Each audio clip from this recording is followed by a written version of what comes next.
ప్రార్థన చేసుకుందామండి. మనందరూ భోజనం చేశారా? ఫ్యాన్ వేసుకున్నారా? చక్కగా. ఇప్పుడు నెక్స్ట్ ఏం జరుగుతుంది? ఫిక్స్ అయిపోరేంటి? వాక్యం వింటామని నేను ఎవరు చెప్పలేదు, నిద్ర వస్తుందని అని చెప్తున్నారు. ప్రార్థన చేసుకుందాం. మహాగణుడా, మహోన్నతుడా, ఉదయకాలం నుంచి ప్రభా నీ మాటలు వినిపిస్తున్నందుకు నీకు వేలాది వందనాలు. ఎంతోమందికి లేని ధన్యత మాకు ఇచ్చారు నాయన.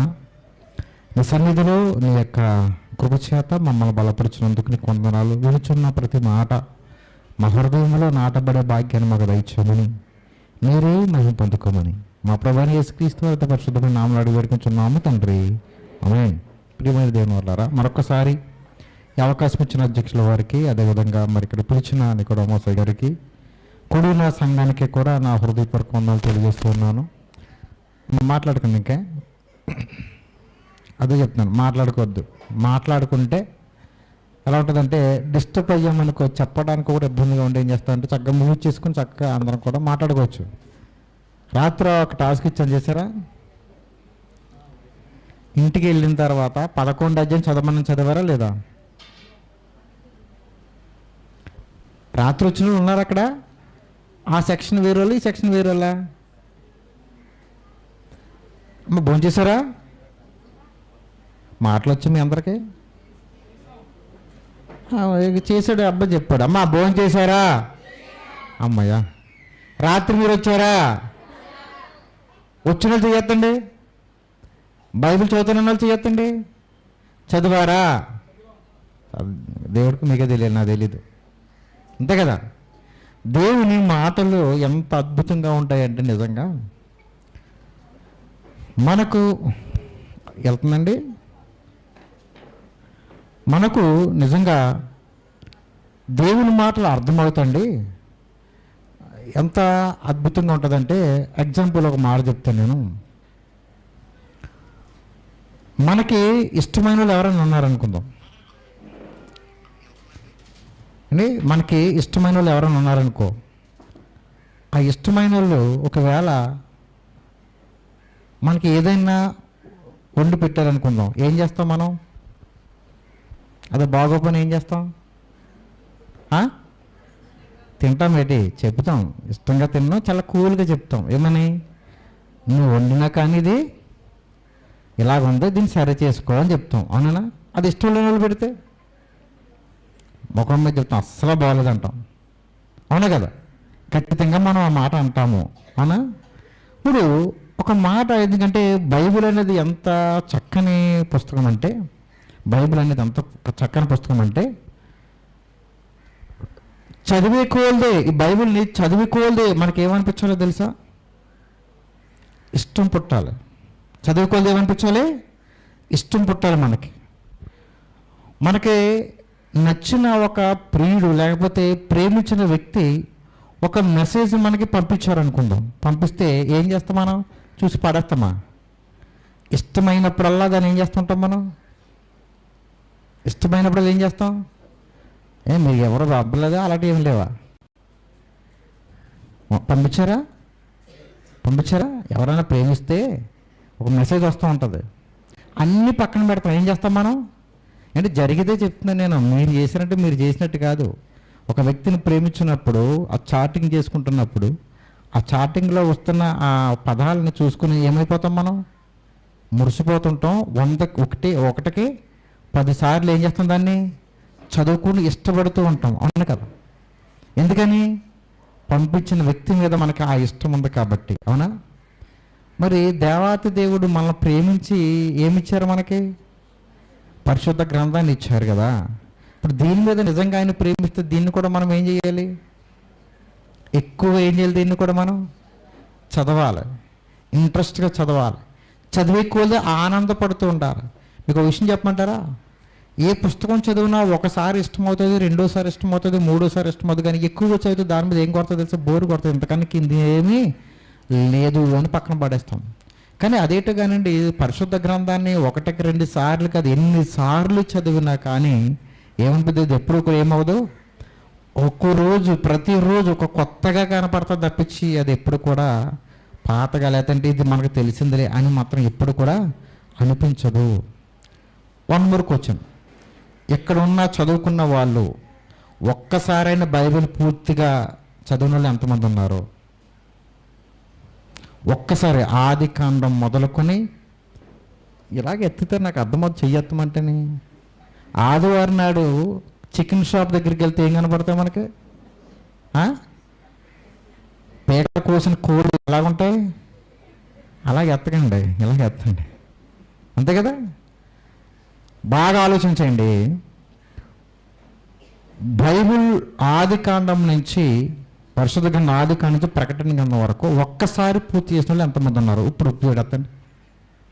మరి మిగతా వాళ్ళకి నేను అనుకుంటాను అలాగే ఎత్తండి, నేను ఎంతమంది చెప్పలేదు, ఎత్తమానాను అంతే. మిగతా వాళ్ళకి ఏమనిపిస్తుంది అంటే, నా దృష్టిలో ఏమనుకుంటారంటే అలాంటి దేవుని మాటలు నా నోటంట పలకడానికి వాళ్ళకి ఇష్టం లేదు వాళ్ళకి, అందుకే దాన్ని చదవడం లేదన్నమాట. దేవుని మాటలు నా నోటంట పలకడం ఇష్టం లేక వాళ్ళు ఏం చేస్తలేదంటే పాపం చదవడం అనేది పక్కన పడేశారు, అంతే కదా. దాని అర్థం అదే కదా. ఇష్టమైతే ఏం చేస్తాం మనం? దినచర్య టిఫిన్ చేస్తాం మానేస్తాం, అర్థం పనిలేమ్మా. టిఫిన్ చేస్తాం మానేస్తామా? ఎవరని చెప్తారా? గొడవాడు మరి తింటాం. అందుకే మన లేవగానే మన ముందు ఎక్కడైతే మనం పడుకుంటాం ముందు ఒక చిన్న స్లోగన్ రాసుకోండి. ఏముంది తెలుసా? ఈరోజు వాక్యం చదవకుండా నేను భోజనం కానీ టిఫిన్ కానీ చేయను. లేవగానే గుర్తు రావాలి, అది పక్కన బైబిల్ తీసి చదువుతాం మనం. అర్థమైందా? ఒకరోజు భోజనం చేసాం, ఒకరోజు భోజనం చేయలేదు, మధ్యాహ్నం భోజనం చేయలేదు, సాయంత్రం భోజనం చేయలేదు, ఏమవుతుంది మనకి? ఏమవుతుంది? 2వ రోజు కూడా భోజనం చేయలేదు, ఏమవుతుంది? 3వ రోజు కూడా భోజనం చేయలేదు, ఏమవుతుంది? 4వ రోజు కూడా భోజనం చేయలేదు, ఏమవుతుంది? అలాగ ఒక 10 రోజులు భోజనం చేస్తే ఏమవుతాం మనం? సమాధిలోకి వెళ్ళిపోతాం. వాస్తవమే కదా అంతా కూడా. మరి నీ ఆత్మకి ఆహారం పెట్టకపోతే నీ ఆత్మ కూడా ఏమవుతుంది? చచ్చిన వాడితో సమానం. బ్రతుకున్నా వాళ్ళు మన దేంతో సమానం? చచ్చిన వారితో. ఇన్ని మీటింగ్స్, ఇన్ని వేల ఖర్చులు పెట్టుకొని ప్రతి చోట ఎందుకు పెడతారో తెలుసా మీకు ఆ విషయం? ఆత్మను బ్రతికించాలన్న ఒక ఉద్దేశంతో మాత్రమే. మనిషి ఏ రోజైనా చచ్చిపోతాడు. చచ్చిపోయిన తర్వాత నీ ఆత్మ కూడా నీ శరీరంతో పాటు చచ్చిపోయింది అనుకో. శరీరం చచ్చిపోయినా పర్వాలేదు, కానీ నీ ఆత్మ కూడా చచ్చిపోయింది అనుకో, ఎంత ప్రమాదంలోకి వెళ్ళిపోతామన్న సంగతి మీరు మర్చిపోకూడదు. అది బ్రతకాలంటే 2 కార్యక్రమాలు. ఒకటి వాక్యం చదవడం, 2 ప్రార్థన చేయడం. ఈ 2 నీకు లేవంటే నువ్వు లోకంలో పాపంలో ఉన్నట్లే, లోకంలోనూ పాపంలో కూడా ఉన్నట్లే. బైబిల్ కూడా గొప్ప విశిష్టత ఏంటంటే, బైబిల్ పరిశుద్ధ గ్రంథం కూడా గొప్ప విశిష్టత ఏంటంటే, లోకంలో చాలా గ్రంథాలు ఉన్నాయి. ఎగ్జాంపుల్, మన హిందూ సోదరులు కొన్న గ్రంథాలు ఉన్నాయి, ముస్లిం సోదరులకున్న ఖురాన్ ఉంది. మనకు ఉండవలసింది ఏంటిది? అందరూ చెప్పుకునేదే కదా ఇది. వాళ్ళకి మనకున్న వ్యత్యాసం ఏంటో తెలుసా? ఖురాన్ చదివితే, ఖురాన్ ఎలాగొచ్చిందంటే, ఖురాన్ రాయడంలో మనిషి ప్రమేయం లేదు తెలుసా. అంతకన్నా ఏం రాస్తారంటే, ఎవరో మహమ్మద్ ప్రవక్త దేవదూత చెప్పితే నేను మాత్రం ఏం చేశాను? రాశాను, అంతే, నాకు ఏ సంబంధం లేదు అన్నట్టుగా ఉంటుంది అది. అదే హిందూ సోదరులు రాసిన మిగతా పుస్తకాలు ఎలా ఉంటాయంటే, దేవుడు ఏం చెప్పలేదు, నేను ఒక చెట్టు కింద కూర్చొని ఏం చేశాను, నేను దాన్ని రాశాను అని ఉంటుంది. అందులోనేమో దేవుడు ప్రమేయం లేదు, ఇందులోనే మనిషి ప్రమేయం లేదు. కానీ పరిశుద్ధ గ్రంథం కొన్న గొప్ప విశిష్టత ఏదో తెలుసా? దేవుడు మనిషి కలిసి పెట్టింది. అంటే కొన్ని చోట్ల దేవుడు మనిషితో మాట్లాడే, మనిషి దేవుని యొక్క అనుభవాలని దేవుడి ద్వారా కలుపుకుని మనకి ఇవ్వడం జరిగింది. ఎంత గొప్పదండి ఇది, ఎంత గొప్పది. అందుకే అటు దేవుడు ఇటు మానవుడికి మధ్యలో యేసుక్రీస్తు వారు ఏం చేశారంటే, ఆ అటు దేవుని చేయబట్టుకుని ఇటు మానవుడు చేయబట్టుకుని రెండు చేతుల్ని కలపడానికి ప్రయత్నం చేస్తున్నాడు. అలా కలవాలంటే నీ వైపు నుంచి ఏ ప్రయత్నం ఉంది? అది అర్థమైందా? యేసుక్రీస్తు వారు మధ్యస్థంగా ఎందుకున్నారు తెలుసా? మనిషికిని దేవునికిని ఆయన ఎవరు? మధ్యవర్తికి. ఏంటంటే ఇద్దరికి సమాధానం పరచడానికి. ఆయన జీవితం మనకు ఒక ఆదర్శంగా ఉండి ఇద్దరిని కలపడానికి ఆయన ఉన్నాడు. నువ్వేందమ్మా ఆయనకి చెయ్యకుండా పారిపోతున్నావు ఎక్కడెక్కడికో? ఆయన పట్టుకోవడానికి వచ్చినా దొరకకుండా పారిపోతున్నాం మనం. ఎవరికి దొరకకుండా పారిపోతున్నాం మనం? ఎవరికి దొరకకుండా పారిపోతున్నాం? అందుకే నేను ఈరోజు చెప్పేది ఏంటంటే నూతన జన్మ మనకుందా? ఎందుకంటే క్రీస్తు వారు ఇచ్చే నూతన జన్మ మనకుందా? బైబిల్ ఒక మాట చెప్తున్నాను వినండి. నూతన జన్మ ఉంది అని మనం అనుకుంటే కుదరదు. మీకు అర్థమైందా? మనకు ఉందండి అనుకుంటే కుదరదు. అదే బైబిల్ పరిశుద్ధ గ్రంథం ఆధారంగా మనం చేసుకుంటే పాటలు పాడితే నూతన జన్మ వస్తుందా? వస్తుందా? వాక్యం చెబితే నూతన జన్మ వస్తుందా? వస్తుందా? నాకు మాట్లాడాలి. మనం ఎందుకు వచ్చాం ఇక్కడ? మంచి ఏంటిది? ఆత్మీయ అభ్యాస సదస్సు కింద లేఖనాల పరిశోధన సదస్సు. ప్రసంగం చేయడం లేదు నేను. ప్రసంగానికి మనకు తెలుసు కదా, టీచింగ్కి ప్రీచింగ్కి వ్యత్యాసం తెలుసు మీకు? టీచింగ్కి ప్రీచింగ్ అంటే ఏంటి? ప్రసంగం చేయడం. మీరు విన్నా వినకపోయినా నాకు వచ్చింది చెప్పుకుని పోతాను అంతే. అది ప్రసంగం. స్టేజ్ మీద ఉన్న వాళ్ళు మీరు అర్థమైందని నాకు అనవసరం, నాకు వచ్చింది. కానీ టీచింగ్ అలా కాదు. స్కూల్లో పిల్లోడికి నాకు వచ్చింది చెప్పిపోతాం కుదరదు. పిల్లోడికి నేర్పించి వెళ్తారనమాట. నేర్పించి వెళ్తారు. అప్పుడు ప్రశ్న వేయాలి, అడిగి తెలుసుకోవాలి. ఈ రెండింటికి వ్యత్యాసం అది. మనం సదస్సు పెట్టుకున్నాం గతంగా వాక్యాలు బోధించి వెళ్ళిపోవడానికి కాదు. చాలా ఉన్నాయి అలాంటివి వినాలంటే. కాబట్టి మనకు వచ్చింది కూడా చెప్పగలగాలి. మనకి ఏ తెలుసు అది కూడా చెప్పగలిగితేనే మనం వింటున్నట్టుగా లెక్క వస్తుంది. ఎందుకంటే ఇప్పుడు ఇందాక చెప్పాను నేను, భోజనం చేసాము, పైన ఫ్యాన్లు ఉన్నాయి, కింద ఎలాగ ఉంటుందంటే హ్యాపీగా ఉంటుంది, జోల పాడబడినట్టు ఉంటుంది. కాబట్టి మధ్య మధ్యలో మాట్లాడుతున్నారనుకో, అమ్మాయి మెలకుగా ఉన్నారని నేను అనుకుంటాను అనమాట. ఓకేనా? పాటలు పాడితే నూతన జన్మ ఉన్నట్లు కాదు. అదేవిధంగా వాక్యం చెబుతున్నా నూతన జన్మ ఉన్నట్లు కాదు. వాక్యం వింటున్నా కానీ ఏం కాదు, నూతన జన్మ ఉన్నట్లు కాదు. ఏడిస్తే మాత్రం నూతన జన్మ ఉన్నట్లు కాదు. నూతన జన్మ ఈ రోజు లేక ప్రపంచంలో ఉంటున్న ప్రతి క్రైస్తవుడు తన ఇష్టానుసారమైన మార్గంలోకి వెళ్ళిపోతున్నాడు. యేసుక్రీస్తుని పక్కన పడేసి ఆయన ఎవరు? ఆయన ఓన్లీ నాకు ఐడెంటిటీ అంటే ఓన్లీ పేరు మాత్రమే అయింది. నేను క్రైస్తవునని చెప్పుకుంటాకే తప్ప నేను క్రీస్తులాగా బ్రతుకుతలేదని కూడా అని చెప్పుకోవడానికి మనకి ఏది లేదు. ఒక ప్రశ్న, ఒక మంచి సందర్భాన్ని ఈరోజు మీకు చూపిస్తాను. ఆ సందర్భం చూసుకున్న తర్వాత మనకు అలాంటి బ్రతుకు ఉందా, లేదంటే దేవుడు నూతన జన్మలో మనల్ని ఎంత గొప్ప రక్షణలోకి తీసుకెళ్తున్నాడు, నూతన జన్మలో మనకి ఎంత గొప్ప ఆయన ఎంత బాధ్యత మన మీద తీసుకున్నాడు అన్నది మనం ఒకసారి చూద్దాం. యోహాను రాసిన పత్రిక 2వ అధ్యాయం. మనం ఒక్కొక్క వచనాన్ని మనం గనక దాన్ని విభజించుకుంటూ వెళ్తే ఒక అద్భుతమైన దేవుడు మన కొరకు వ్రాయించిన ఒక విషయం మనకు అర్థమవుతుంది. ఈ యోహాను సువార్త 2వ అధ్యాయంలో ఎవరిద్దరి మధ్య సంభాషణ జరిగింది? యోహాను సువార్త 2వ అధ్యాయంలో ఎవరిద్దరి మధ్య సంభాషణ జరిగింది? నికోదేముకిను యేసుక్రీస్తు వారికి మధ్యన సంభాషణ, అద్భుతమైన సంభాషణ. చాలా విషయాలు వాళ్ళిద్దరూ ప్రపంచంలో ఉంటున్న ప్రతి మానవుడి గురించి వాళ్ళు మాట్లాడుకోవడం మనం చూస్తాం. ఇది వాళ్ళిద్దరికి సంబంధించింది కాదు, మన అందరి కొరకు సంబంధించిన విషయాలు. చాలా లోతైన విషయాలు దేవుడు మనకు నేర్పిస్తున్నాడు. అది ఈరోజు మనం నేర్చుకోవాలి. ఎంత పెద్ద విషయమైనా కానీ మనసు పెడితే అర్థమవుతుంది. ఇక్కడ ఒకరోజు ఏంటంటే యూదుల అధికారి అయిన నికోదేము పరిసయ్యుడు ఒకడు ఉండెను. అతడు రాత్రి యందు ఆయన వద్దకు వచ్చి, చూడండి ఇక్కడ పరిసయ్యుడైన నికోదేము ఏం చేస్తున్నాడంట? దేవుని దగ్గరికి వచ్చినట్టు. ఏ సమయంలో వచ్చాడు? ఏ సమయంలో వచ్చాడు? రాత్రి సమయంలో వచ్చి మాట్లాడుతున్నా.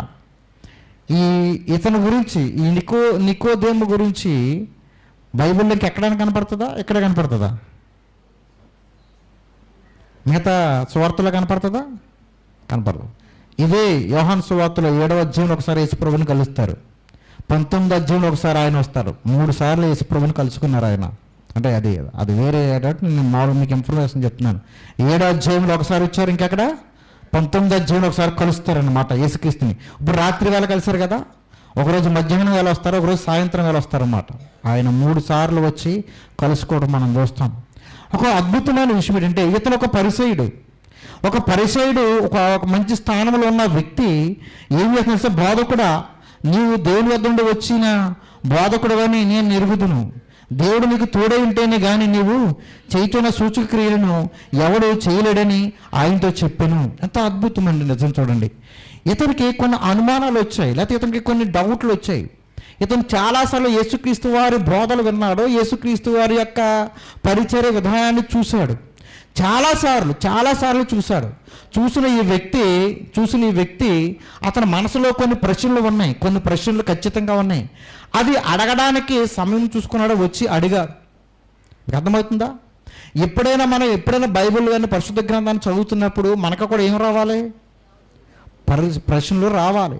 రాలేదంటే అర్థమేంటి? నీకు అన్నీ వచ్చాను కాదు, నువ్వు దాన్ని పెద్ద పట్టించుకోలేదని అర్థం.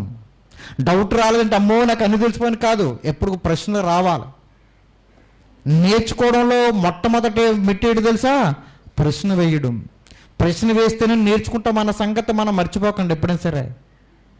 ఇతడు చాలామందికి డౌట్లు ఉన్నాయి, ఈరోజు కూడా చాలామందికి డౌట్లు ఉన్నాయి. ఈ యోహాను సువార్త అంతా ఒక అద్భుతం అండి. నిజంగా ఈ యోహాను సువార్తలో చాలామంది యేసుక్రీస్తు వారిని ఒక అద్భుతమైన ప్రశ్నలు వేశారు, ప్రత్యేకమైన కొంతమంది వ్యక్తులు మాత్రమే. మిగతా సువార్తలు వాళ్ళు కనపడరు. చూడండి, 4వ అధ్యాయంలో ఎవరుంటారు? బయలుడలా 4వ అధ్యాయంలో 4వ అధ్యాయంలో ఎవరుంటారు? సమరయ స్త్రీ ఉంటుంది. ఎవరుంటారు? సమరయ స్త్రీ కూడా యేసుక్రీస్తు వారు కనపడగానే ఆయన్ని చూసి గుర్తుపట్టి, ఆయన విధానాన్ని చూసి ఆవిడ కూడా ఒక అద్భుతమైన ప్రశ్న వేసింది. ఏమిటో తెలుసా? అయ్యా నాకు ఒక ప్రశ్న అంటే అక్కడ అలా ఉండదు, కానీ ఆవిడ అడుగుతున్న ప్రశ్న ఏంటంటే తెలుసా? బాబు, మీరందరూ యూదులందరూ యెరూషలేములో ఉన్న దేవుణ్ణి ఆరాధించాలంటారు, మేమైతే ఈ కొండ మీద, వాళ్ళకి ఒక కొండ ఉందంటే కొండ మీద ఆరాధిస్తున్నాం, అసలు ఆరాధించవలసిన ప్రదేశం ఏదయ్యా అని అడిగింది. అప్పుడు డౌట్ ఉంది కదా. సమరయ స్త్రీ, అయ్యా ఆరాధన ఎక్కడ చెయ్యాలి, లేదా ఆరాధన ఏది, నిజమైన ఆరాధన ఎలాగ చెయ్యాలి, ఒక ప్రశ్న వేసింది సమరయ స్త్రీ. 5 భర్తలు కలిగిన స్త్రీకి ఏమడగాలి? అసలు ఏమడుగుతాం మనం? యేసుక్రీస్తు వారితో మనం ఏం అడుగుతాం? యేసుప్రభా మా అబ్బాయికి మంచి సంబంధం చూడండి అడుగుతాం. మనం ఏ కదా అడుగుతాం? ప్రార్థన చేస్తే ఏమడుగుతాం ఆయన్ని? ప్రభా మా పెద్దోడు చదువు అయిపోయింది, నెక్స్ట్ ఏం చేయాలి? మంచి ఉద్యోగం, పాస్టర్ గారు జాగ్రత్త ప్రార్థన చేయండి. ఇవే కదా మనకు వచ్చే డౌట్లు. మా అబ్బాయికి సంబంధం కుదరాలి, మా అబ్బాయికి ఉద్యోగం రావాలి, మా అమ్మాయికి ఉద్యోగం రావాలి, నేను 1,00,000 రూపాయలు అప్పు చేశాను, అప్పు నువ్వే ఇప్పించాలి, అప్పు నువ్వే తీర్చాలి. లేరా? అప్పు కావాలని ఎవరిని ప్రార్థన చేయమంటారు? పాస్టర్ గారిని. అప్పు తీరాలని ఎవరిని ప్రార్థన చేయమంటారు? ఇవి మనకు వస్తున్న డౌట్లు. ఇవి కాదు. దేవుడి యొక్క సృష్టి మీద, దేవుని యొక్క ప్రణాళిక మీద మనకు ఆలోచన కలగాలి. అది అడగాలి దేవుణ్ణి. అది అడగగలిగిన రోజే నువ్వు నిజమే దేవుని యొక్క మార్గంలో ఉన్నావని అర్థమవుతుంది. అలా ఒక్కొక్క అద్భుతమైన ప్రశ్నలు వేశారు చాలామంది. ఇప్పుడు మన సందర్భం నికోదేము కూడా అడుగుతున్నాడు, నువ్వు దేవుని దగ్గర నుంచి వచ్చిన దేవుని కుమారుడు అని నాకు తెలుసు, నాకు ఒక అనుమానం ఉంది, ఈ అనుమానం నేను నీ దగ్గర తీర్చుకుంటున్నాను, నాకు చెప్పండి అయ్యా. ఈరోజు అనుమానం అనేది చాలా పెనుభూతం అంట. అనుమానం ఏంటిది? పెనుభూతం. ఒక మనిషిని అగ్ని కన్నా అది ఏం చేస్తుంది? కాల్చి వేస్తూ ఉంటుంది. ఈవెన్ ప్రతి ఒక్క నుంచున్న నాతో పాటుగా వచ్చిందంటే, కానీ దాన్ని అలా ఉంచుకోవడం ప్రమాదం, అంతే కదండి. దాన్ని ఎప్పుడు ఏం చేసుకోవాలి? ఎప్పటికప్పుడే తీర్చుకోవాలి, అడగాలి. ఎక్కడైతే ఆ అనుమానం ఉందో వారిని అడగగలగాలి. అది అడిగితే దానికి జవాబు తర్వాత దాన్ని దాన్ని క్లియర్ చేసుకోవాలి. లేకపోతే కనుక అది మనిషిని అలా కుదురుగా ఉంచదు. ఎప్పుడైనా మీకు అలా డౌట్ వచ్చిందా? బైబిల్ చదువుతున్నప్పుడు, బైబిల్ చదువుతాయి కదా చాలామంది తక్కువ మంది ఎత్తారు, ప్రతిరోజు చదవనండి అన్నట్టుగా. చదువుతున్నప్పుడు అనుమానం రాగానే ఆ తీర్చుకునేంత వరకు ఊరుకోకూడదు. నాకు వచ్చిందంటే దాన్ని తీర్చుకునేంత వరకు నేను నిద్రపోను, ఖచ్చితంగా నిద్రపోను. ఎలాగ ఇది ఎందుకు, ఎలా జరిగింది, ఇది ఎందుకు జరిగింది, అలా తీర్చుకుంటాను, అమ్మయ్య ప్రశాంతంగా అప్పుడు ఉంటాను అన్నమాట. అలా ఉండగలాలి. ఇక్కడ అడుగుతున్నా నికోదేము అడగనే యేసు ప్రభు వారు చెప్పిన అద్భుతమైన జవాబులు ఈరోజు ఒకసారి మనం ఆలోచన చేద్దాం. అందుకు యేసు అతనితో, ఒకడు క్రొత్తగా జన్మించితేనే కానీ అతడు దేవుని రాజ్యమును చూడలేడని నీతో నిశ్చయముగా చెప్పుచున్నాను నేను. నికోదేము ఏమన్నాడు? వచ్చి ఏం ప్రశ్న వేశాడు? నువ్వు దేవునికి తోడై ఉన్నావు, ఇవన్నీ కార్యక్రమాలు చేస్తున్నావయ్యా, అద్భుతం, చాలా మహా అద్భుతం, నువ్వు నిజంగా దేవుని కుమారుడు అనగానే ఈయన చెబుతున్న జవాబు ఏంటి తెలుసా? ఒకడంట ఎలాగంట? క్రొత్తగా జన్మించితేనే కానీ అతడు దేవుని రాజ్యమును చూడలేడా, ప్రవేశించలేడా? రెండేళ్ళు వ్యత్యాసం ఉంటుంది చూడండి. చూడలేడు. ఒకడు కొత్తగా జన్మిస్తే ఏం చూస్తాడు? దేవుని రాజ్యాన్ని చూస్తాడు. జన్మించకపోతే చూడలేడు. మీకు అర్థమైందా? జన్మించకపోతే చూడలేడు, ఇంకా జన్మిస్తే చూస్తాడు. బాగా గుర్తుపెట్టుకోండి. జన్మిస్తే చూస్తాడు, జన్మించకపోతే చూడలేడు. ఇది గుర్తుపెట్టుకోండి. మరలా అడుగుతాను నేను ఇది. ఒకడు కొత్తగా జన్మిస్తే ఏం చేస్తాడంటే దేవుని రాజ్యాన్ని చూస్తాడు, జన్మించకపోతే ఆయన రాజ్యాన్ని చూడడు. యేసుప్రభువు ఎంత క్లియర్గా చెప్పాడు అంటే అంత అద్భుతమైన విషయం. అక్కడ క్రొత్తగా అని ఇక్కడ ఒకటానికి కేసు ఉందా అని నేను ఏమడిగాను? ఒకటి కేసు ఉందని అడిగాను. అవునా? అవునా? మీరేం చేయాలి? వేసుందండి అన్నాడు. ఆ కింద పుట్టినట్లు ఏమన్నా అన్నప్పుడు మీరేమనాలి? పై నుండి అంటే కొత్త జన్మ భూలోకానికి సంబంధించిందా, పైలోకానికి సంబంధించిందా? అది అండి ఇప్పుడు మనం నేర్చుకోవాల్సింది. కొత్తగా జన్మించడం అంటే ఈ భూలోకంలో పుట్టడం కాదు, ఈ భూలోకంలో మార్పు చెందడం కాదు. అది పైకి సంబంధించింది, పై నుండి సంబంధించింది. దేవుని అమ్మ చాలమ్మా, ఆపండి, వేసుకున్నాం, ఆపండి అమ్మ, తర్వాత దుకాణం పెట్టుకుందాం. ఆపండి, చాలా కుర్చీలు ఖాళీగా ఉన్నాయి, ఆపండి, అర్జెంట్గా వచ్చి కూర్చోండి.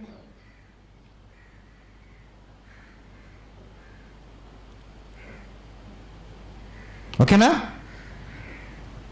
కొత్త జన్మ దేనికి సంబంధించిందంటే పరలోకానికి సంబంధించింది, ఇహలోకానికి సంబంధించింది కాదు. ఇది చాలామందికి అర్థమవుతుంది. ఈరోజు కూడా అర్థం అవ్వలేదు. ఈరోజు కూడా అర్థం అవ్వకుండా చాలామంది ఏమనుకున్నారంటే నేను ప్రతి ఆదివారం చర్చికి వెళ్తున్నాను, ప్రతి ఆదివారం కానుకిస్తున్నాను, ప్రతి మీటింగ్లో పాలు పంపులు పొందుతున్నాను, నేను కొత్తగా జన్మించానండి అనుకుంటున్నారు చాలామంది. అది భ్రమ తప్ప నిజమైన కొత్తదనం కాదది. నేను చెప్పింది అర్థమైందా మీకు? అలాగ అనుకుంటున్నారు. ఈ ప్రశ్న నికోదేము కూడా అర్థం అవ్వలేదు, పరిసయ్యుడు కూడా అర్థం అవ్వలేదు. అర్థం అవ్వక కింద ఇంకొక ప్రశ్న వేస్తున్నాడు. ఏమని? అందుకు నికోదేము, ముసలివాడైన మనుషుడు ఎలాగూ జన్మింపగలడు? రెండవ మారు తల్లి గర్భమున ప్రవేశించి జన్మింపగలడా? చూసారా? అతనికి అర్థమవుక ఏమన్నాడు? అయ్యా, కొత్తగా జన్మించడం అంటే ఏంటి? నేను చాలా పెద్దవాడిని అయిపోయాను, ముసలివాడిని అయిపోయాను. ఒకవేళ నేను ఇప్పుడు జన్మించాలనుకుంటే నేను మరలా మా తల్లి గర్భంలోకి ఎలాగెళ్ళి జన్మిస్తానయ్యా? అది సాధ్యమా? ఈ రోజుకి అర్థం అవ్వక చాలామంది అనుకుంటున్నారు తప్ప నిజమైంది ఏటో ఎవరు చెప్పాలా? మరలా మనకి యేసుక్రీస్తు వారే చెప్పాలి. నేను ముందు చదివించిన తర్వాత మరలా వివరిస్తానే. అప్పుడు యేసుప్రభువు వారు ఇంకొక ప్రశ్న ఇంకొక జవాబు చెప్తున్నారు. ఏంటది? యేసు ఎట్లా నేను అతను చెప్పిన దానికి ఇంకొక మాట చెప్తున్నారండి. యేసు ఎట్లా నేను ఒకడు నీటి మూలముగాను ఆత్మ మూలముగాను జన్మించితేనే కానీ దేవుని రాజ్యములోనికి ప్రవేశింపలేడు, మీతో నిశ్చయముగా చెప్పుచున్నాను. చూడండి, ఒకడు నీటి మూలముగా పుట్టాలంట, మరలా ఆత్మ మూలంగా పుట్టాలంట, మరలా ఆ పుట్టిన తర్వాత ఎందులోకి వెళ్తాడంట? అప్పుడు ఏం చేస్తాడు? దేవుని రాజ్యములోనికి ప్రవేశిస్తాడు. ఎంత అద్భుతమైన విషయం తెలుసా? ముందు ఏమనుకున్నాం? ఒకడు కొత్తగా జన్మిస్తే దేవుని రాజ్యాన్ని చూస్తాడు. వినండి, వెళ్ళడు అందులోకి. అంటే కొత్తగా జన్మించిన వాడు దేంట్లోకి వెళ్ళలేడు? చూస్తాడు తప్ప వెళ్ళలేడు. మీకు అర్థమవుతుందా? కొత్తగా జన్మించిన వాడు దేవుని రాజ్యాన్ని చూస్తాడు తప్ప అందులోకి వెళ్ళలేడు. మరి అందులోకి వెళ్ళాలంటే ఏం చేయాలంట? మరలా నీటి మూలంగా పుట్టాలంట, ఆత్మ మూలంగా కూడా పుట్టాలంట. ఈ రెండు జరిగితేనే దేవుని రాజ్యములోకి అప్పుడు ప్రవేశిస్తాడు. మీకు అర్థమైందా వ్యత్యాసం? కొత్తగా జన్మిస్తే చూస్తాడు, నీటి మూలంగా పుట్టి మరలా ఆత్మ మూలంగా పుడితేనే దాంట్లోకి ప్రవేశిస్తాడు. ఇది కార్యక్రమం మన జీవితంలో జరిగితేనే ఆ లోకములోకి ప్రవేశం మనకి ఉంటుంది. ఇందులో ఏది జరగకపోయినా అందులోకి మనము వెళ్ళం. కనుక ముందు కొత్తగా జన్మించకపోతే దాన్ని చూడము. ఇవి జరిగాయా మనలో? ఈ మూడు తెలుసా మనకి? వీటి గురించి ఎప్పుడైనా విన్నామా? ఈ మూడు నేను చెప్పి ముగిస్తాను. ఎందుకంటే రేపు మరలా ఇంకొక మంచి విషయాన్ని చెప్తాను అనమాట. రేపు లాస్ట్ రోజు కదా, ఇంకొక మంచి విషయాన్ని ఈ 3 చెప్తాను. మనం ఒకసారి పరిశీలన చేసుకుంటాం. యేసుక్రీస్తు వారి వాక్యం ద్వారా మన పరిశీలన, ఇవి ఉన్నవా నాలో, లేకపోతే ఎలాగ నేను పెంపొందించుకోవాలి, లేకపోతే నేను ఎలాగ ఉండాలి. ఇది యేసుక్రీస్తు వారు తన జీవిత కాలంలో ఆయన కూడా మన ముందు పెట్టిన విషయం. ఆయన కూడా ఇది చేశారు. ఆయన యేసుక్రీస్తు వారు కూడా ఇది చేశారు. ఈ 3 ఆయన ఖచ్చితంగా చేశారు. చేసి మనల్ని కూడా ఆయన చేయమంటున్నారు. అది ఆయన మనకి ఇస్తున్న గొప్ప ధన్యత. ఒకటి, ఫస్ట్ కొంటే మనం ఎలా ఉండాలంటే కొత్తగా జన్మించాలి. కొత్తగా జన్మించాలి. కొత్తగా జన్మించడం అనేది పదము. కొత్తగా జన్మించడం అంటే ఏంటంటే, ఒక వ్యక్తి లోకములో ఉంటున్న వ్యక్తి, లోకములో కలిసి జీవిస్తున్న వ్యక్తి, లోకంలో తగ్గట్టుగా జీవిస్తున్న వ్యక్తి దేవుని వాక్యం మొట్టమొదటిగా వినగానే తనలో ఏం కలగాలి తెలుసా? మార్పు కలగాలి. అపోస్తుల కార్యాలు 1వ అధ్యాయం, అపోస్తుల కార్యాలు 2వ అధ్యాయం 37, 38 వచనాలు చదువుదాం. 37, 38 వచనాలు. వారు ఈ మాట విని చూడండి, వారు ఈ మాట విని ఏ మాట విన్నారు? వాళ్ళు ఏ మాట విన్నారు? గట్టిగా చెప్పండి. ఏ మాట విన్నారు వాళ్ళు? ఎలా చెప్పను నేను వాక్యం? ఇప్పుడు నేను వాక్యం ఎలాగే చెప్పను? మీకు అర్థమవుతుందా? మరేమ్మా ఇందాక భోజనం బయట చాలా గట్టిగా మాట్లాడుకున్నారు, ఇక్కడ కనబడ్డాయి మాకు. పేతురు గారు ప్రసంగం చేశారు, పేతురు గారు వాక్యం చెప్పారు. దేవుని మాట వినగానే వాళ్ళ ఏమైందంటే హృదయంలో నొచ్చుకునే అనికాడ కూడా మరలా ఒకటేసిందా? వేసిందా? కింద ఏమనుంది? పొడవబడి. హృదయంలో పొడవబడి అనగానే ఏం కలిగింది వాళ్ళకి? హృదయం దేంతో పొడుస్తాం మనం? సాధారణంగా పొడుస్తాం కదా. దేంతో పొడుస్తాం? మాటలతో పొడుస్తాం. అమ్మి ఎవరు చేసేది అలా చెప్తారు కదా. ఎవరు చేసేది వాళ్ళే. ఏండి సాధారణ నేను కత్తితో అనుకున్నాను. మీరు అలా కొడతారా? అంతేనా? అమ్మో, మాట చాలా విలువ పదునైందంటారు కదండి. నిజమే కదా. మాటలతోనే పొడుస్తారు కదా. పొడుస్తారు కదా. చంపేస్తారు కదా మనుషుల్ని. మాటలతో కూడా చంపేసే వాళ్ళు ఉన్నారు, పనులతో చంపేసే ఉన్నారు, కీళ్ళతో చంపేసే వాళ్ళు ఉన్నారు. మామూలు మనుషులు పొడవబడి దేంతమ్మా. ఇప్పుడు మనం మన జోలికి వద్దాం. ఏమైందంటే వాళ్ళకి దేంతో పొడుస్తాం? మనం కత్తితో పొడుస్తాం. సాధారణంగా పులిస్తో కూడా పొడుస్తారు. తక్కువ అలా పొడిచి అలా కాము కూరుకుంటారు. అలాగా చాలామంది అవును లేరా? స్కూల్లో అదే కదా చేస్తుంటారు. అలా కాము కూరుకుంటారు. అంతే పొడవబడి హృదయములో పొడిచారంట. వాళ్ళకి మాట, దేవుని మాట వాళ్ళకి ఏమైందంటే హృదయంలో పొడవబడి గుచ్చుకోగానే వాళ్ళకి బాధ కలిగిందండి. వాళ్ళకి. మీకు తెలుసా వాక్యాన్ని కూడా దేంతో పోలుస్తారు? దేంతో పోలుస్తారు? ఖడ్గంతో పోలుస్తారు. ఏ ఖడ్గంతో? 2 అంచుల ఖడ్గమా? వాక్యము 2 అంచుల ఖడ్గమా అని బైబిల్లో ఉందా? ఎక్కడుంది? హెబ్రీ పత్రిక 4:12 చదవండి. ఉందా? ఇప్పుడు లేదని మీరు ఒప్పుకుంటారు. ఎందుకనగా దేవుని వాక్యము సజీవమై బలము గలదై 2 అంచులు గల, బాగా వినండి, 2 అంచుల గల ఎటువంటి ఖడ్గము కన్నా వాడిగా ఉంది. ఏముంది అక్కడ? 2 అంచులు గల ఎటువంటి ఖడ్గము కన్నా వాడిగా ఉంది. వాక్యాన్ని 2 అంచుల ఖడ్గం అన్నాడా? 2 అంచుల ఖడ్గం కన్నా పదునైంది అన్నాడా? మీకు అర్థమైందా వ్యత్యాసం? మరి 2 అంచుల ఖడ్గం అంటే ఏమనుకున్నారు తెలుసా? సామెతల గ్రంథం 4వ అధ్యాయము 5వ వచనం. కొద్ది స్పీడ్కి వెళ్దాం, సమయం అవుతుంది. నా తర్వాత మళ్ళీ బ్రదర్ గారు చక్కని విషయం చెప్పాలి మనకి. అమ్మా సామెతల గ్రంథము 5:4 చదువు. దానివల్ల కలుగు ఫలము ముసిలి పండంత చేదైనది, అది 2 ఇంకా పైన చదువు. జారస్త్రీ పెదవుల నుంచి వచ్చు తేనె కారును, దాని నోట మాటలు మునిపైనది, దానివల్ల కలుగు ఫలము ముసిలి పండంత చేదైనది, అది 2 అంచులు గల కత్తి ఎంత పదునైనది. ఎక్కడ చెప్పాడు 2 అంచుల ఖడ్గం అంటే ఏటది? జారస్త్రీ మాట అంటే ఎవరో అనుకోకండి, చెడు మాట, చెడ్డ మాట ఎలాంటిదంట? 2 అంచుల ఖడ్గము లాంటిదంట. ఈ నాలుక చెబుతుంది, అప్పుడే అవునంటది, అప్పుడే కాదంటది అని అంతనా? అప్పుడే అవునంటది, అప్పుడే కాదంటది. ఒక విషయం చెప్తాను, ఒక సీక్రెట్ చెప్పాను ఎవరికన్నా, ఇది రహస్యం, నీకు తప్ప నేను ఎవరికి చెప్పలేదు, నువ్వు ఎవరికి చెప్పకే అంటారు. వాళ్ళు ఏం చెప్తారు తెలుసా? నీకు తప్ప ఎవరికి చెప్పలేదు, ఎవరికి చెప్పంటారు. ఇలాగ అందరూ ఇదే మాట అండి. అందరికీ తెలుస్తుంది. ఏమనుకుంటారు ఒక్కొక్కరు? నీకు తప్ప నేను ఎవరికి చెప్పలేదు, నువ్వు ఎవరికి మరలా చెప్పొద్దే. నిజం తెలిసిపోయిన తెలితే నేను ఎప్పుడు చెప్పాను అంటామా అనమా? అంటే నాలుక ఎలాంటిది? చెడు మాటల్లో రెండు వైపులు ఏముంటుంది? ఇది పదునుంటుంది. వాక్యము దీనికన్నా అద్భుతమైందని చెప్తున్నాడు. ఏ పాపం మనిషిని చంపుతాదో అదే మనిషిని మరలా వాక్యం ఏం చేస్తుందంట? బ్రతికిస్తుంది. కాబట్టి హెబ్రీ పత్రికలు దేవుడు ఏమని రాయించారు తెలుసా? రెండంచులు వాడిగల ఏ ఖడ్గము కన్నా వాక్యము వాడిగా పదునిగా జీవం కలిగి బ్రతికిస్తుందని చెప్తున్నాడు అనమాట. వాక్యము ఈ లోకములు అన్నిటికన్నా శక్తి కలిగింది, అది దాని అర్థం. ఓకేనా? ఇక్కడ ఆ వాక్యం వినగానే ఇలా హృదయంలో ఏమైందంట? పొడవబడింది. ఈ హృదయంలో నొచ్చుకున్నారు. హృదయంలో ఎప్పుడైతే చీల్చబడిందో హృదయంలో ఉంటున్న పాపం అంతా బయటికి పోతుంది. ఏంటంతేనా? ఒక బస్తా బియ్యం మూట కలిగిన బస్తా ఫుల్గా ఉందనుకో, మీరు కత్తితో ఇలా పోదు ఘాటు పెడితే ఏమవుతుంది? దానిలో ఉన్న బియ్యం అంతా ఏమవుతుంది? బయటకు వచ్చి ఎంటీ అయిపోతుంది. అవునా?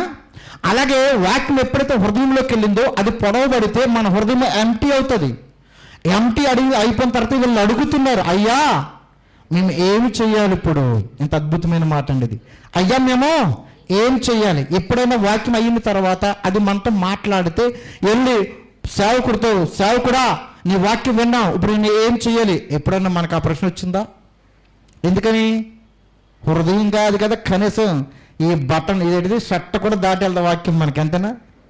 ఎందుకంటే మనకు తెలిసిన వాక్యమే కదా, అందుకని ఏం చెప్పారులే. వాక్యం వినడంలో ఒక అద్భుతం ఉంటుందండి. ఎప్పుడైనా సరే, ఎప్పుడైనా ఇంటికి వస్తాం, చర్చికి వెళ్తున్నప్పుడు ఇంటికడే సిద్ధపాటు ఉండాలి మనకి. ప్రభువా ఈరోజు నాతో ఏం మాట్లాడతాం? నేను ఒకటే చెప్తాను, అక్కడ రాత్రి నిన్న కూడా చెప్పాను, ఆదివారం విన్న వాక్యం మనల్ని ఎప్పటిదాకా నడిపించాలి? ఆదివారం ఒక్కరోజు విన్న వాక్యం ఎప్పటిదాకా నడిపించాలి? సోమవారం నుంచి శనివారం వరకు మన ఈ లోకంలో నడవాలి. అది గుర్తుపెట్టుకుని ఎప్పుడైనా సరే. అంటే ఎంత శ్రద్ధగా వినాలండి దాన్ని, ఎంత శ్రద్ధగా. జీతం ఇచ్చే రోజు మనం ఎలాగెళ్తాం? ఇచ్చిన దాన్ని ఇష్టసారి ఖర్చు పెడతామా? దేనికి కావాలో అది ఖర్చు పెట్టుకుంటూ చాలా క్రమంగా వెళ్తాం కదా. అలాంటిది ఆదివారం ఒక్కరోజు దొరికే వాక్యం ఎంత అద్భుతంగా తీసుకోవాలి. సేవకుడు ఎంత కష్టపడి చెబితే అంటే మీరు అనుకున్న ఒక్కరోజు వాక్యం మీరు విని వెళ్ళిపోతున్నారా? ఆ ఒక్కరోజు మీకు వాక్యం చెప్పడానికి సేవకుడు సోమవారం నుంచి శనివారం వరకు కష్టపడుతున్న సంగతి మీకు తెలుసా విషయం? సేవకుడు మీకు ఒక్కరోజు వాక్యం చెప్పడానికి 6 రోజులు కష్టపడతాడు. ఆ ఒక్కరోజు వాక్యం మిమ్మల్ని 6 రోజులు నడిపిస్తుంది. అది దేవుని ప్రణాళిక. దాన్ని అశ్రద్ధ చేయకూడదు ఎప్పుడు కూడా. విన్నారో అడుగుతున్నారు, మేము ఏమి చేయాలి? అప్పుడు పేతురు చెప్తున్నారు అద్భుతమైన విషయం. అంటే మీరు ఏం చేయాలి? ముందు మార్పు చెందాలి. ఏమవ్వాలి? ఫస్ట్ మీరు మారు మనసు పొందుకోవాలి. మనసు మారాలి. ఇందా చెప్పాను కదా నేను, మారు మనసు పొందుకొని మీరు ఏం చేయాలి? పాపక్షమాపణ కావాలి. పాప క్షమాపణ. మనిషి మారగానే, పాపాలు ఒప్పుకోగానే అతడు పాప జీవితాన్ని విడిచిపెట్టి ఒక నూతన ఒక మార్గంలోకి రాగానే అతడు నూతన జన్మ. అంటే బయట పాపాన్ని విడిచిపెట్టి దేవుని దగ్గర క్షమాపణ పొందుకుని అతడు ఎక్కడికి వస్తాడు? ముందు లోకంలోంచి ఎక్కడికి వస్తాడు? సంఘంలోకే కదా వచ్చింది. లోకంలోంచి ఎక్కడికి వస్తాడు? సంఘంలోకి. బాగా గుర్తుపెట్టుకోండి, లోకంలోకి సంఘం. ఆ సంఘం ఏంటనుకున్నారు? దేవుని రాజ్యం. అర్థమైందా? మిన్ని పరలోకం అనమాట. అంటే ఇక్కడ ట్రైనింగ్ ఇస్తున్నాడు సంఘం అనే దాని దగ్గర దేవుడు ట్రైనింగ్. రేపు పొద్దున్న నిత్యమైన పరలోకం వెళ్ళడానికి, ఆ పరలోకంలో ఎలా ఉండాలి, ఎలా నివసించేయాలి, ఎలాగ మన జీవితం గడపాలంటే అది ట్రైనింగ్ ఎక్కడికి తీసుకోవాలి? మనం సంఘములో. మీకు అర్థమైందా? ఇప్పుడు నేను ఒక మాట చెప్తున్నాను. నూతనంగా జన్మించిన వ్యక్తి, నూతనమైన జీవితాన్ని పొందుకుంటున్న వ్యక్తి ఎప్పుడైతే సంఘంలోకి రాగానే అతనికి ఏం కనపడుతుందంట? ఇది దేవుని రాజ్యం అని కనపడుతుంది. బట్ అందులో సభ్యుడు కాదు.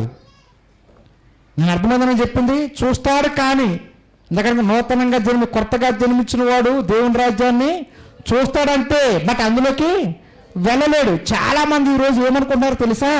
దేవుళ్ళలోకి వచ్చేసి నేను వెళ్ళిపోయాను దేవుళ్ళలోకి అనుకుంటున్నా, అంటే నేను మారిపోయాను కాబట్టి నేను అందులో సభ్యుని అనుకుంటున్నారు చాలామంది.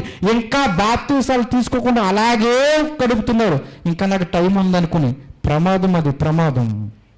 నువ్వు జస్ట్ అందులో చూడడానికి వచ్చిన వాడే కానీ అందులో సభ్యుడు మాత్రం కాదు. ఈరోజు యేసుక్రీస్తు నికోదేముకు అంత నిగూఢమైన విషయాలు చెప్తున్నాడు. కొత్తగా జన్మించమంటే పాప స్వభావాన్ని విడిచిపెట్టాలి. ఒకరోజు నువ్వు దుర్మార్గుడు అయితే ఈ రోజు నువ్వు ఏమవ్వాలి దానికి వ్యతిరేకంగా జీవించాలి. ఒకరోజు నువ్వు ఏడిపించేవాడు అయితే ఈరోజు సంతోషం కలిగి ఉండడం. ఒకరోజు నువ్వు దుర్మార్గమైన క్రియలు చేస్తే ఈరోజు నువ్వు మంచి క్రియలు చేస్తూ ఉండాలి. మనం ఏది మంచి అనుకుంటాం తెలుసా? నేను మంచివాడిని ఏదనుకుంటామంటే చిన్న ఉదాహరణ చెప్తాను. ఒక వ్యక్తి ఉన్నాడండి. అతడు ఏ పాపం చేయడు. మీకు అర్థమైంది? అతను ఏం చేయడు? ఏ పాపం చేయడు. అలాగని ఏ మంచి పని కూడా చేయడు. అతను ఏమని లెక్క వేయాలి మనం? నా ప్రశ్న అర్థమైందా? దేవుని నమ్మాడు, అర్థమైంది? దేవుణ్ణి నమ్మాడు, బట్ ఎప్పుడు పాపం చేయడు, బట్ ఎప్పుడు మంచి పని చేయడు. అతను మంచోడు చెడ్డోడా? మంచి చెడ్డోడా? సినిమాకి టైటిల్ ఉంటుంది తెలుసా? మంచి దొంగ అంట. సినిమా పేరు ఏంటిది? అలా దొంగ మంచి ఏంటండి అసలు? మంచి దొంగ ఉంటాడా? అంటే మంచి వ్యభిచారం ఉంటుందా? అసలు ఆడ ఏదో పెట్టాడు, మనం పరిగెట్టుకెళ్ళి చూస్తుందాన్ని. ఆడ మంచోడా చెడ్డోడా? చాలామంది ఇలాగా నేను ఏ పాపం చేయడం లేదు కదండి అని అంటారు. అదే నూతన జన్మ అనుకుంటున్నారు చాలామంది. కాదు, నూతన జన్మ అంటే పాపం చేయకుండా ఉండటమే కాదు, మంచి పనులు చేస్తేనే మంచోడు అంటారు. చెడ్డ పని చేసిన ఏమంటాం? చెడ్డవాడు. మంచి పని చేసిన ఏమంటాం? మంచివాడు. ఏది చేయకుండా ఉన్నవాడు ఏమంటాం? వీళ్ళిద్దరికైనా ప్రమాదకరమైన వ్యక్తి అనమాట. అర్థమైందా? వీళ్ళిద్దరికైనా ప్రమాదం. ఎప్పుడైనా అటైనా వెళ్ళగలడు, ఇటైనా వెళ్ళగలడు. అందుకే ఒక మాట, దేవుళ్ళలోకి వచ్చిన వాడు నూతన జన్మ ఉంది వీడికి అనుకుంటే కనుక అతడు చేసే క్రియలు ఎలా ఉండదు తెలుసా? మంచి క్రియలుగా ఉండాలి. వాడు చేసే పనులు ఒకప్పటికి ఇప్పటికి వ్యత్యాసం మనకు కనపడుతూ ఉండాలి. ఒకప్పటికి ఇప్పటికి చూడగానే ఇంత మార్పు ఎలా వచ్చింది అనాలి. అది నూతన జన్మ. అలాగ నూతన జన్మ కలిగిన తర్వాత మనం చేసే నిశ్చతపేటి నీటి మూలంగా. మనకు తెలుసు కదా నీటి మూలంగా అంటే ఏంటి? బాప్తిజం. యేసు ప్రభువు వారు ఎప్పుడు బాప్తిజం తీసుకున్నారు? ఆయన పాపం చేసినప్పుడు తీసుకున్నా, పాపం లేనప్పుడు తీసుకున్నాడా? అసలు ఆయన పాపం ఉందా? ఆయనకి బాప్తిజం ఇస్తున్నప్పుడు డౌట్ వచ్చింది ఎవరికి? యోహాను. ఏమని అడుగుతున్నాడు ఆయన? అసలు నేను నీ చెప్పులు మోయటానికి కూడా అర్హుని కదా, నేను నీ చేత బాప్తిజం తీసుకోవాలి కానీ నేను నీకు ఇవ్వడం ఏంటి అన్నప్పుడు ఆయన ఏమన్నాడు? ఆయన నీతి నిమిత్తం ఇలాగా కానిమ్ము అంటే బాప్తిజం ఏ రోజు తీసుకున్నాడు ఆయన? ఏ పాపం లేని పరిశుద్ధుడే ఏం చేశాడు ఆయన? అంటే నూతన జన్మలోకి వచ్చిన వాడు పాప స్వభావాన్ని విడిచిపోతే ఆడు కూడా ఏం లేదు, పాప క్షమాపణ తీసుకున్నాడు కదా, ఆడు కూడా ఏం లేదు, పాపం లేనట్టు కదా. నేను అర్థమైంది నేను చెప్పింది. నూతన జన్మ అంటే పాప స్వభావాన్ని విడిచిపెట్టాడు. క్రీస్తు దగ్గర ఏం చేశాడు ఆయన? పాప క్షమాపణ అంటే దేవుడు ఏం చేశాడు? క్షమించేశాడు. క్షమించిన వ్యక్తికి ఒకసారి దేవుడు క్షమిస్తే మనలో ఇంకేం లేదు, పాపము లేదు. పాపము లేనప్పుడు మనం ఏం చేయాలి? బాప్తిజం తీసుకోవాలి. మీకు అర్థమైందా? మరి చాలామంది అయ్యగారు మాకు పెళ్లి డేట్ తొందరగా పెట్టేశారు, మరి పెళ్లికి మాకు బాప్తిజం ఉండే అన్నవాళ్ళు ఉన్నారు కదా, వాడు ఆయన దేనికి సంబంధించిన వ్యక్తి? మీకు అర్థమైందని చెప్పింది. ఒకరు అలాంటి వాళ్ళు ఉంటే ఇప్పుడైనా మారండి, మరలా తీసుకుంటే ఇబ్బంది ఏం లేదు. ఒకప్పుడు తెలియదు కదా దాని గురించి. ఈ సంఘంలో కానీ ఉంటే ఇది తప్ప నాకు ఒకప్పుడు తెలియదు, పాపక్షమాపణ తెలీదు, స్వభావం గురించి తెలీదు. ఏదో నీటిలో మునిగేస్తారు. చాలామంది మునుగుతారమ్మా నీటిలోనే, ఏం పర్వాలేదు. చాలామంది మునిగిన వాళ్ళు ఉన్నారు. మాకు ఇది గోదావరి కదా, బాప్తిస్లు ఇస్తూ ఉంటే వెళ్తాం కదా. మేము ఇక్కడ బాప్తిస్లు ఇస్తుంటే పక్క నుంచి గేదెలు అలా మునిగి వెళ్తూ ఉంటాయి. వ్యత్యాసం ఏముంది? ఇతనికి మారు మనసులు అయిపోతే వ్యత్యాసం ఏముంది?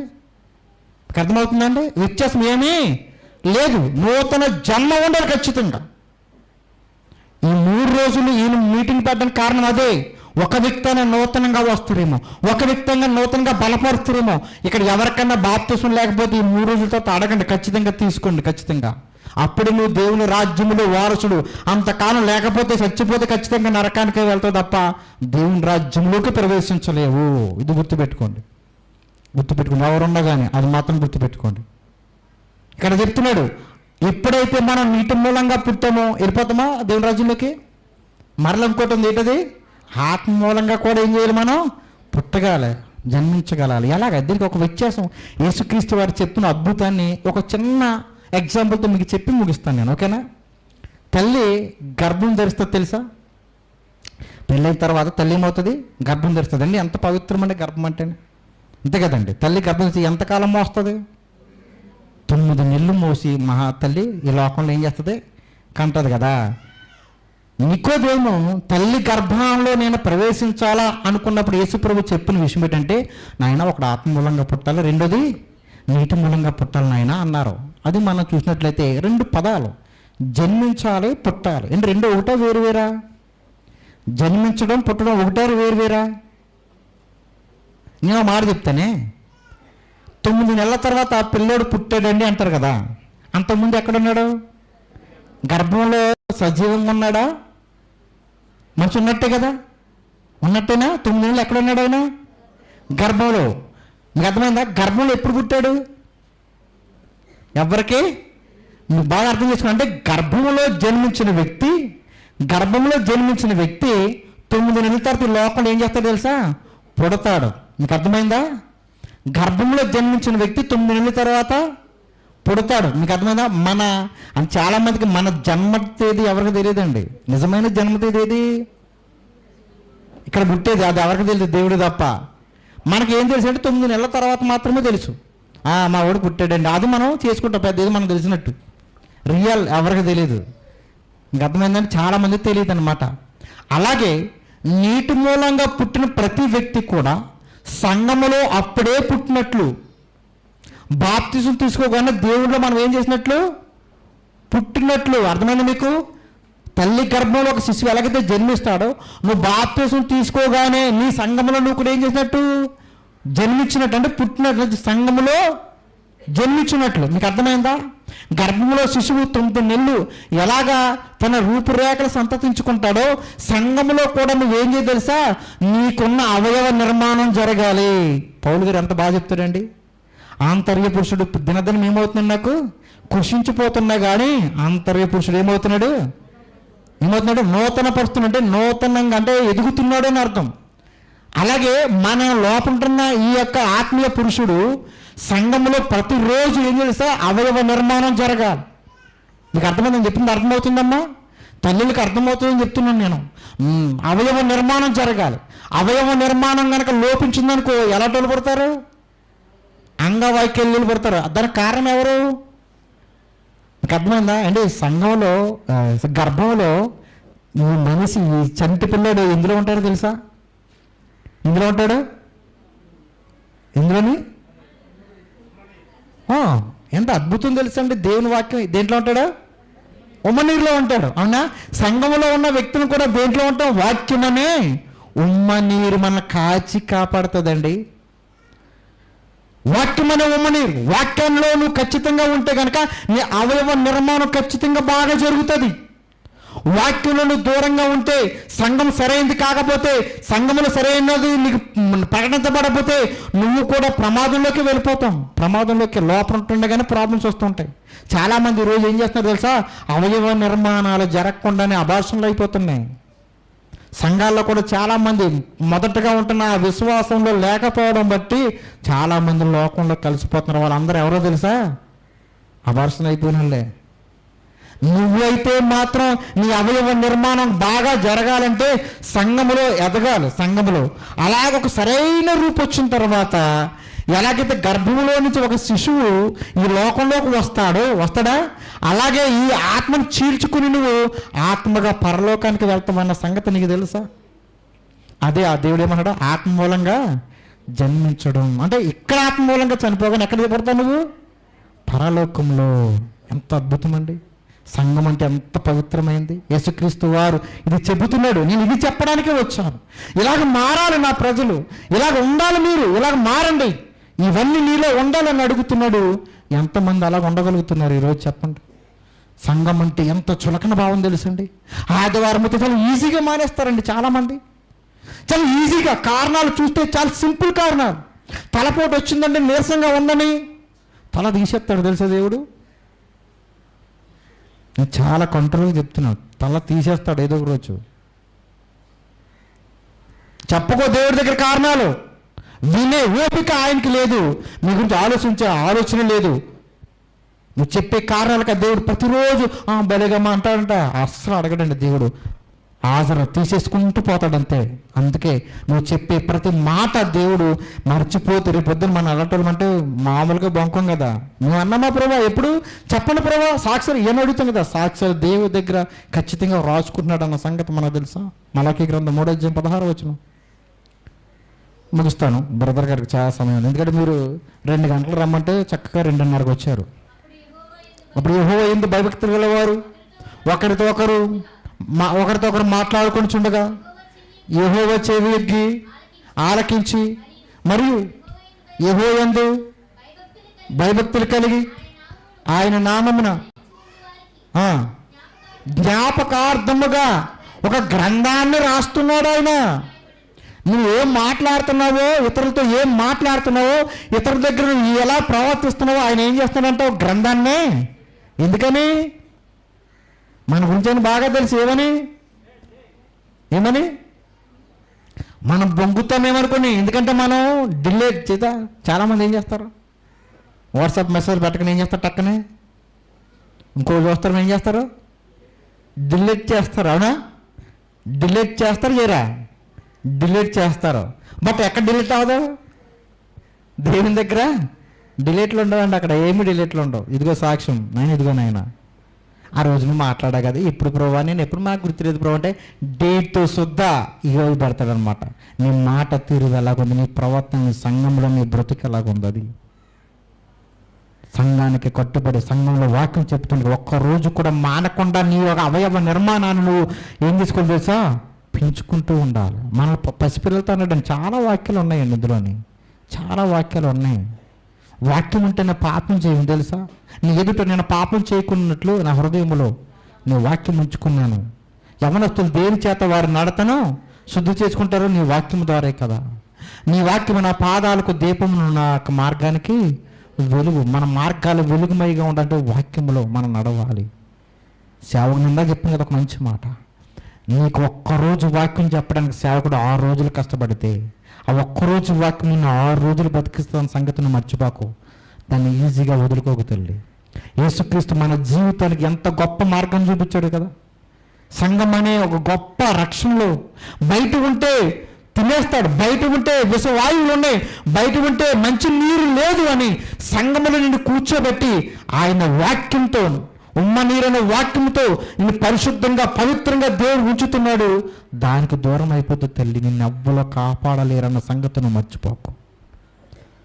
మధ్యాహ్నకాల సమయంలో ఒక్కసారి నిన్ను పరిశీలన చేసుకో. ఎన్నిసార్లు ఆ సంఘం ఎగ్గొట్టావు, ఎన్నిసార్లు నువ్వు ప్రార్థనలు ఎగ్గొట్టావు, ఎన్నిసార్లు నువ్వు దేవునికి దూరంగా ఉన్నావు. ఆ కారణాలు దేనికో తెలుసా?